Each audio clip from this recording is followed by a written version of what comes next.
মহলে কৈছিলে যে আলফা আলোচনালৈ অহা আলোচনা আপোনালোক আহিলে, কিন্তু এতিয়া তাৰ পিছত বৌদ্ধিক মহলৰ ভূমিকাত আপোনালোক সন্তুষ্ট নে? বৌদ্ধিক মহল বুলি ক'লে আচলতে আমি সম্পূৰ্ণ নিৰ্মোহভাৱে যদি আমি ক'বলৈ যাওঁ, অসমৰ বৌদ্ধিক মহলে অসমৰ জাতীয় সমস্যা সমাধানত আজি পৰ্যন্ত কোনো বিশেষ অৰিহণা আগবঢ়াব পৰা নাই আৰু এই যিবিলাক সমস্যা ইয়াৰ সমাধান সূত্ৰও তেওঁলোকে দাঙি ধৰিব পৰা নাই।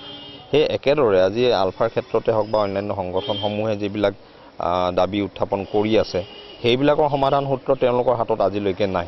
কিন্তু তেওঁলোকে প্ৰায় বাতৰি কাকতৰ জৰিয়তে বা অন্যান্য প্ৰচাৰ মাধ্যমৰ জৰিয়তে আলোচনালৈ আগবাঢ়ি আহিব লাগে বুলি পেলাই আহ্বানটো জনায়।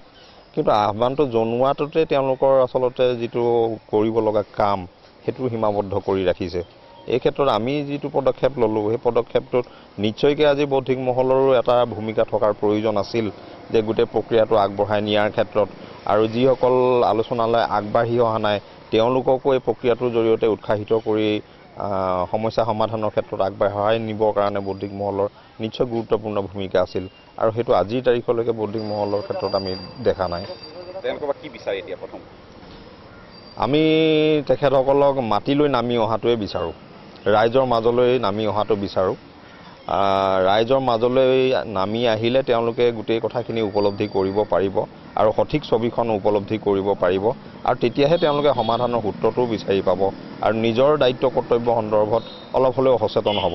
কিন্তু ৰাইজৰ পৰা বিচ্ছিন্ন হৈ থাকি পেলাই এটা পৰ্যায়ৰ পৰা তেওঁলোকে কেৱল টেবুলত কাগজ কলমৰ মাজত আবদ্ধ হৈ থাকি পেলাই জাতীয় সমস্যা সমাধান কৰাৰ ভূমিকাটো তেওঁলোকে পালন কৰিব নোৱাৰে।